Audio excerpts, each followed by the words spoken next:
Congratulations, my friends. Through the power of friendship, you have found all the artifacts. And now I have returned to bring peace and friendship to the entire Imperium, no matter what the voices in my head say. You are weak, Vulkan. Shut your nut-face, brain ghost Ferrus. You are not friend. Yes! I did it! I am best Forgefather!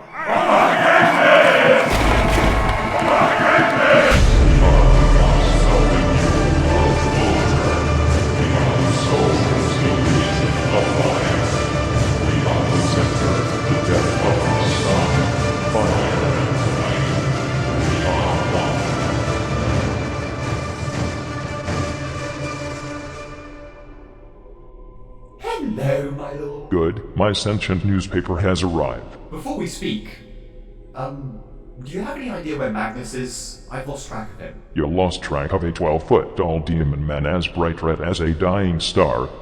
That is truly a great achievement. I know where he is, however. He is busy writing up the first volume of my soon-to-be smash hit book, The Emperor's Guide to the Galaxy, like I asked. Understood. I was worried he'd be off sacrificing children or something. Never mind. We have just received a message from the Ultramarines. Let me guess. They actually managed to do it. They found the missing artifacts of Vulkan, yes. That is thoroughly inconceivable. So the relics that the salamanders have been trying to track down for millennia were found by the Ultramarines in less than a year. Indeed. I did tell you earlier, my lord, they are pretty great. Almost too great? Actually, not almost, just forthright ridiculously great. I mean, seriously, what exactly makes those baby blue ball busters greater than the Gekkomen at being space marines? Well, my lord, I'm honestly not sure. I do have a few theories, though.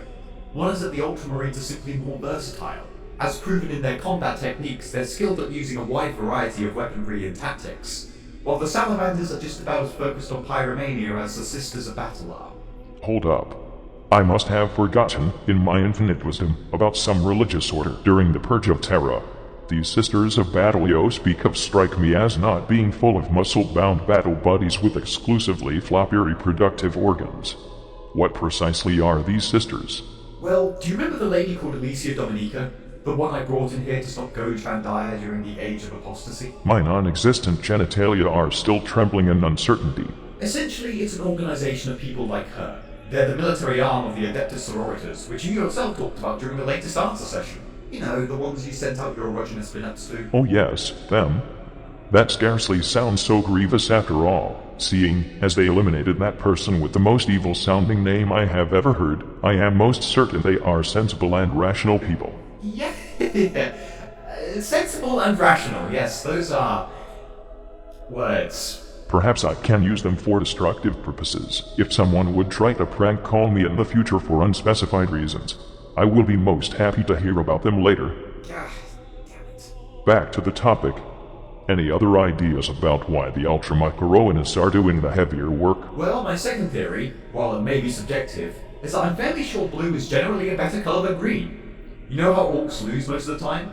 Maybe there is a connection. First off, that is fucking stupid. The fact that gold exists makes every other color equally inferior. Secondly, before you go on complaining about the Salamander's scheme, you should see their original paint job. Did someone smear fermented crocs waste over them? It did not fly well with the Mechanicus because of how many seizures the paint job prompted, so they went fuck it and slapped a plain coat of green over them instead. Continuing on to my third point, while still speaking about colors, the Salamanders generally make your regular civilians and whatnot more worried because they are all black. What? Their skin color is black, my lord. They look very unnatural and quite frightening. That statement would be so damn hysterical if it did not make me cry tears of pure disappointment from my skull. What do you mean, my lord? Yo, and by extension most likely the rest of the Imperium, have gone back to the ideals of ancient times, when people bounced around and inanely judged each other's characters solely upon the hue of their epidermis. What?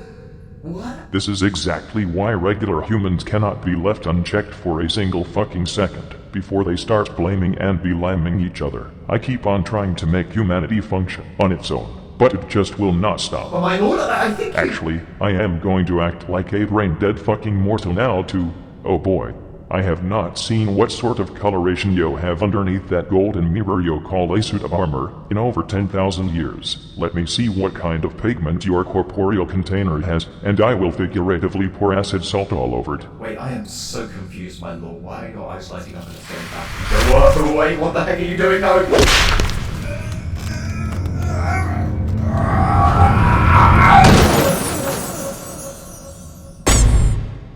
What the fuck? Ow. My lord? Was that really necessary? You are black. But you are shit-talking other blacks. I am confused. Black? No, I'm not. Yes, yo fucking are. Have yo been in that shimmering shell of yours for so long that yo forgot yo had something under it? Gold is not a skin color, unfortunately. No, I'd call it, like, brownish? I don't know, it's just some standard skin color, not black like the salamanders. Then what in the fuck are you trying to say? Well, my lord, I mean, you know, the salamanders all have a literally pitch black exterior with an almost coal-like skin texture and red glowing eyes. It's like they are bathing in burning promethium on a daily basis. What are you even on about, Goldilocks? I am honestly surprised you don't know about this, my lord. I'm certain the salamanders have always looked like that. Your memory must be distorted from all the smooth, lubricated skin you have consistently been exposed to for these past 10,000 years. Your mind has started fantasizing about big, exotic, crust-covered men to come and take you away to the lands of 1,000 volcano cannons exploding in your face. That might be true, but it does not affect my argument. Look, you can even see it here. By terrorists, that is new. I do not remember this being a thing. Is my mind playing tricks on me? Knowing the state of my memory, perhaps I did forget. Now I just feel like some kind of huge dick. I feel that your heart is in the right place, but you can't be blamed for your degraded memory of things. Yes, that is correct. As you know, I am always in the right. So, can I have my armor back? I fear the other Custodes will come and lubricate my revealed body parts. And start patting my chest like muscular bongos and... You are such a fragile little butterflower, aren't you? So, please enlighten me, what in the shitacular showboat actually happened to the salamanders to make them look like this? I am positive at least Vulkan had flesh similar to yours. As bad as my memory is, I should be right about that at least. I mean, I am his fucking father, after all. I'm fairly certain all salamanders, including Vulkan, have always looked like that, my lord. I am murderously sure I gave all my children natural human pigments. Why would I ever decide to treat one of my infant sons to a bath in a pit of flaming tar? I am unsure Magnus and Korax have natural pigments. Shut up and explain. Well, I believe their pigment was actually affected over time by their homeworld of Nocturne. Their gene seed does a chemical reaction to the radiation upon the planet, which inherently turns all salamanders jet black, also shifting their eyes to a fiery red. No, that is just fucking stupid. Why would the one chapter that happened to have people of black pigment as a majority end up turning into vituperative fucking caricatures of their past selves? Must be. That shit's Tzeentch again. And now to give the Blood Angels human wings, and the Space Wolves, the wrinkly faces of pugs, all according to my ever-growing schemes.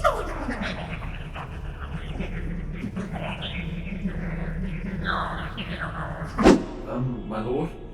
I have to ask, do their appearance really matter if they are still loyal and excel as a chapter? Yes. I mean, no. I mean... Screw this quandary with a fucking jackhammer. Let us just talk about whatever we were discussing before this shitstorm started flailing about the room. Fair enough, my lord. As I was about to say, another difference between the Ultramarines and the Salamanders are that, while the Salamanders follow the Codex Astartes, they also follow a set of their own doctrines exclusive to the chapter. Oh, brilliant. More rules I have not been told about. First off, the Salamanders are very self-reliant and individual for being Astartes. Each Salamander is taught how to repair and improve his own war gear, effectively making them all blacksmiths. No pun intended. Thanks to this, the Salamanders have a lot of mastercrafted weaponry and armor in comparison to other Astartes chapters. This is a useful trait when combined with their latent pyromania. Toastyyyy tilde. Speaking of which, just to establish their tactical prowess, several millennia ago, the Salamanders decided to fill an entire city with Promethean to destroy an Orc invasion. The good news is that it worked. The fire even eradicated all Orc spores, stopping any chance of a horde The bad news is, well, they lit a city on fire. Well, that is... Okay. Also, in the case of super heavy vehicles, they primarily tend to use the Land Raider Redeemer, which is basically two gargantuan flamers in the shape of a tank. As great as that sounds, it also sounds incredibly unconventional. Not to mention, they also literally wear fire on their armor. Time out. Are you earnest in this claim?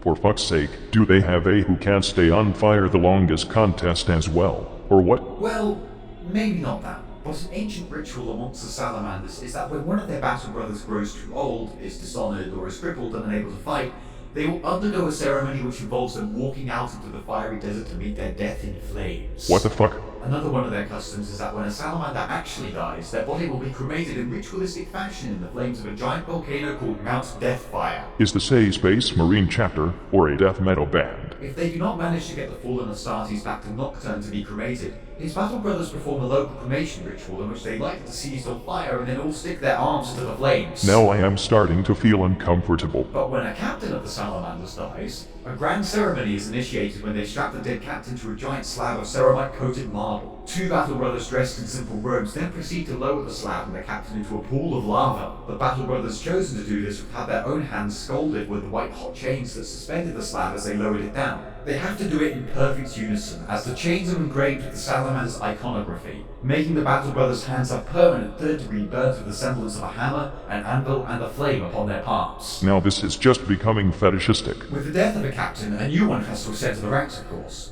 In the ritual of ascension, they take the soon-to-be captain and strip him down to only his sash. He is then branded with a mark on his chest and shoulder as to signify his captainship. Then he is placed upon a platform in his undraped splendor, and is subject to an extreme pillar-like inferno launched from below that surrounds him for a few seconds. The ritual is then concluded with the words, "Vulkan's fire burns in my breast. With it I shall smite the foes of the Emperor." They are taking that passage pretty damn literally, it seems. Seriously. Is this troubling craving for flames a side effect of me placing them a bit too close to some candles when they were just little gene seeds in a tube? Why do so many of my sons have such revolting compulsions? Oh my lord, it's not your fault. That is definitely correct. I never do anything wrong ever. Well, anyway, even if they have such a blatant fixation with fire, they are still one of your finest. They are a chapter that, despite their imposing looks, do an outstanding job caring for and protecting civilians, often acting as rearguard in several confrontations. That must go superbly for them, considering their specialization with such short-range weaponry. The population is always grateful for it. One instance was that during the Second War of Armageddon, when all the chapters involved were waging war on all different fronts, the salamanders picked up the dangerously neglected task of handling supplies, escorting refugees, and helping the defenseless. In the battles upon the planet of Armageddon, the salamanders fought for the planet's people and generally frowned upon the notion that the populace of the Imperium were of no worth. These ideals are actually so strongly held by the salamanders that their chapter master, Tushan, came blows with the first captain of a chapter known as the Marines Malevolent. The captain had early bombarded a refugee camp that had been ambushed by orcs, as he said that he didn't have time to waste on saving the civilians. This greatly angered Tushan and made the Marines Malevolent generally seem like total arse clowns. Those Marines Malevolent seem to be suffering from GOG Evadir syndrome. Seriously, who in their right mind openly names their chapter Malevolent? Nobody. The Marines Malevolent don't seem to have anything right about them. Even their color scheme seems rather obnoxious. It is like they took the Salamander's previous color scheme and removed everything even remotely good about it. I will have to pencil in a virus bombing upon this abomination. On a side note, it is a good thing Yo inserted the Cement Visualizer into the Golden Throne. It makes exposition much easier. Agreed, my lord. Either way, I hope you do see how the Salamanders are still one of your finest in this regard.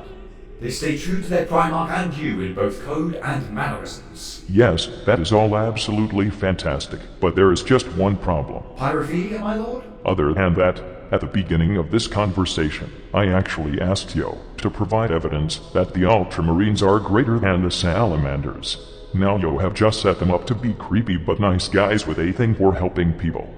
And fire. Oh. They found the artifacts before the Salamanders? I want to say you are not proving a fucking thing, but I cannot say that without being wrong, and I am of course never wrong as already established. Well, my lord, the Ultramarines will most likely live long, eventually fading into legend with their deeds and self-publicism. but the salamanders will continue to burn like a mighty flame in the hearts of the people they have defended. It is better to burn out than to fade away. Yes indeed, my lord. Yes indeed.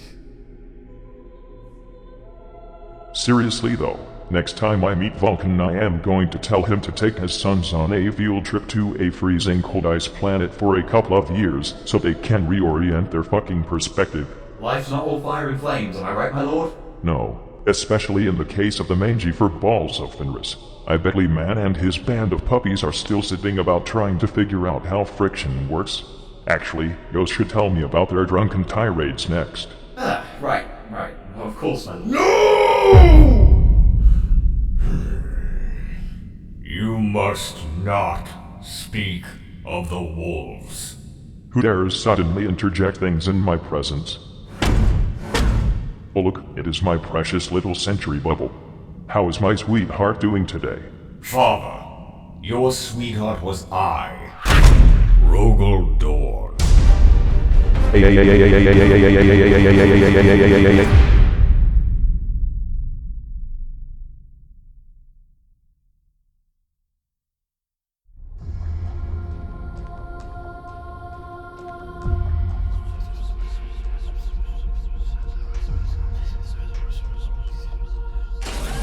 My lord!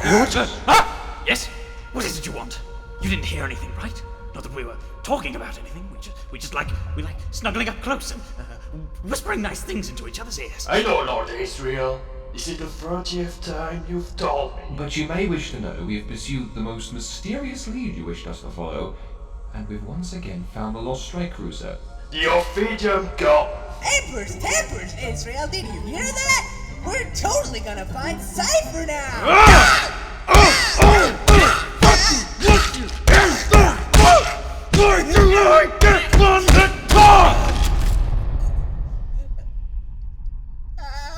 Azrael! There's blood all over the floor now. I really don't want to get that on my armor. It's all murky, probably stains easily. Well, we'll soon be making fall upon the planet to which we've been led. That is all. Thank you, dismissed. Oh, remember to close the door, but not too harshly. Yes, Lord Belial. I won't close the automatic door too harshly. Did he just mouth me? Brothers, we're in some deep shit now. If we don't find Cypher, the Inquisition will be after us for sure. They'll start noticing that one of their Inquisitors are missing. Hey, we're not Supreme Grandmaster. We've hidden the corpse of that stupid Inquisitor in a place where no one will find him. Hacked up in small dried up bits, put it into small packages, and donated his food rations to the death corpse of Creed. Do those Creek fellows even eat? I don't know! We don't have time for this, Asmodai! Cypher and the Fallen are escaping further away from us the longer we linger! We have to— Excuse me, my lord. Ah! No, you heard nothing! I mean, yes, you heard something, but it was certainly nothing suspicious and secretly heretical. Damn it, what do you want? I'm sorry to disturb you again, but we have discovered sentient activity upon the planet's surface. What? No! I mean, yes! What is it? It appears to be the Adeptus Mechanicus, my lords. The Adeptus Mechanicus arrived on the planet before us?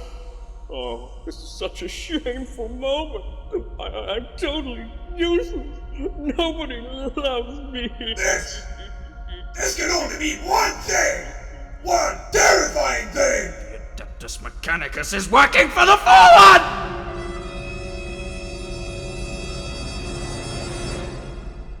My lord, what are the Fallen? Make him repent, Asmodai. Repent, motherfucker!